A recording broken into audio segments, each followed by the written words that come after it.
Hey everyone, Miss Dempsey here. This is a guide for preseason round 8 of the Manufacturer Series.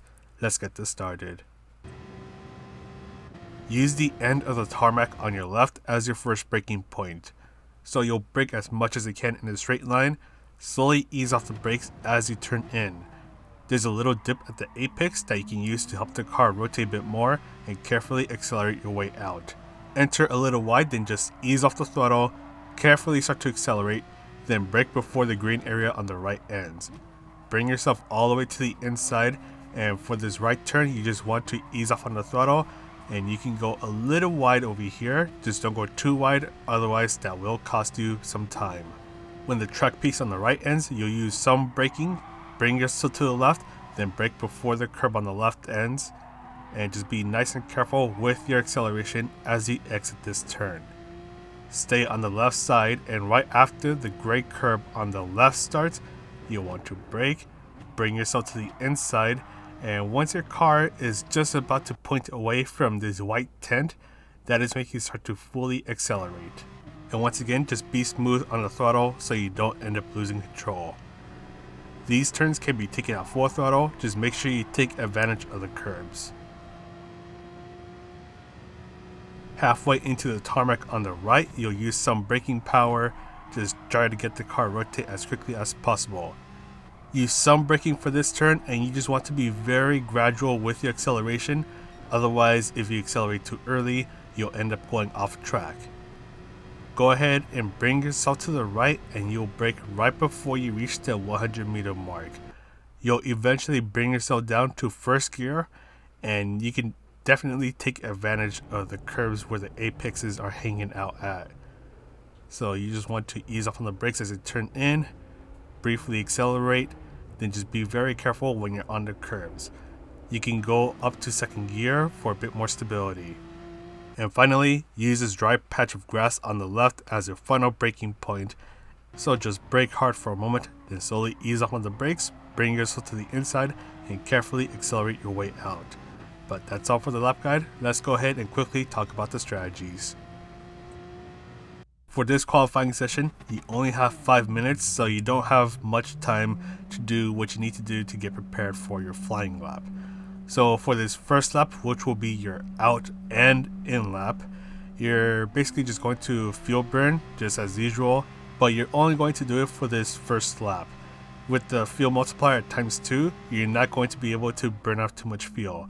If you're lucky, you might be able to burn off a little more than 10% fuel.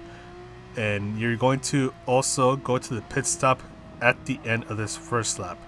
You just want to make sure that you have fresh tires, as the tire wear is pretty darn high in this race. You're eventually going to want to speed things up as you're going to be a little short on time.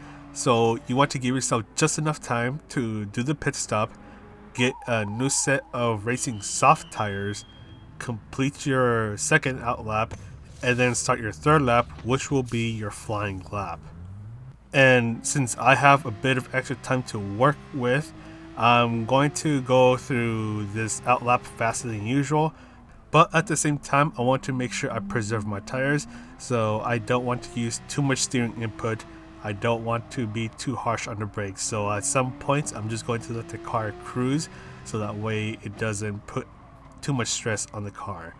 And at the same time, just use some braking, brake a little bit earlier, just trying to make sure that I can preserve the tires so I can have the tire grip I need when I start my actual flying lap.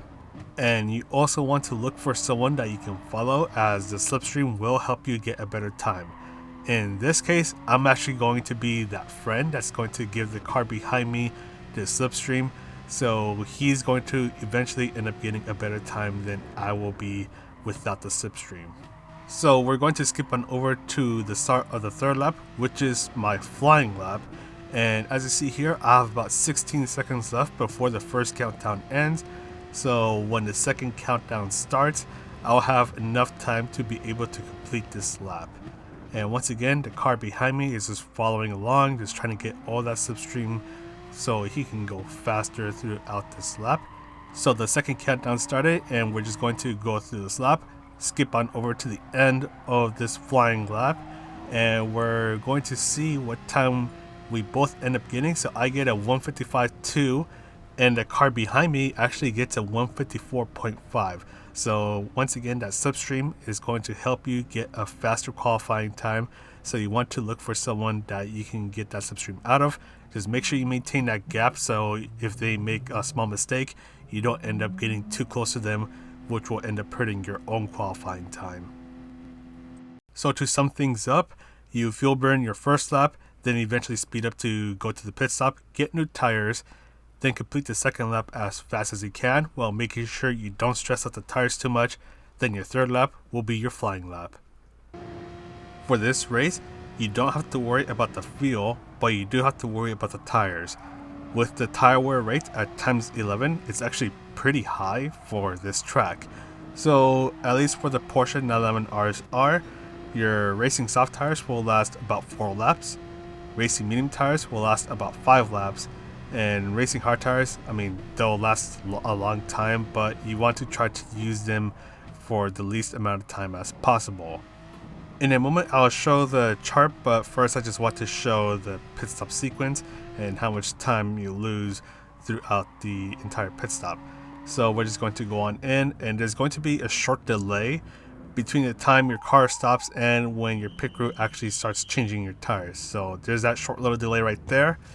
Then they're going to change the tires. So the actual pit stop itself is just under 5 seconds, while the actual pit sequence itself is just under 14 seconds. So when it comes to the pit strategies, there are 2 interesting ones, and that is either doing a 2-stop or a 3-stop. Feel free to pause the video and take a screenshot if needed. Don't forget that all 3 tire compounds are required to be used at some point in the race. Now, the tire order you want to go with will depend on where you start. So if you start on the front of the pack, you either want to start on racing soft or racing medium tires. If you start in the middle, you can start on racing medium tires, and if you start in the back, you can start on racing hard tires. And once again, for the racing soft and medium tires, you just want to make the most out of them before you have to go change out of them. Now with the 3-stop, one of those stints with the racing soft or medium tires, you'll need to go an extra lap, so the tire wear is going to be very noticeable. So the car is going to be a bit sketchy, and you just want to be careful with how you handle the car, especially when you accelerate out of the corners.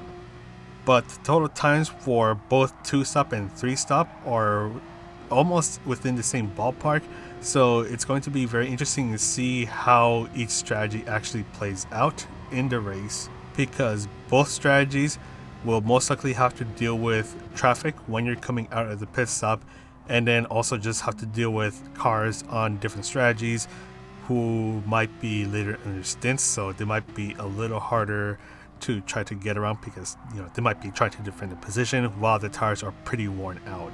So before I go, I'm just going to show the chart one more time, and I would like to note that the first strategy, which is the one that I use and Art Noble also use, that's where I got the total time. I got it from him. And for the fourth strategy, which is a 3-stop, I got it from TTG Zenith, so his times are shown. But anyways, that is pretty much it for this guide. I'm going to go ahead, actually hold on. So with this being the last round of the preseason, I'm going to stay with Porsche for the main season. So if you're trying to follow me for the manufacturer guides, I'll stay with Porsche. And with the GR Super GT Cup coming soon, I'll most likely be covering that as well, just do a similar format to the manufacturer guide.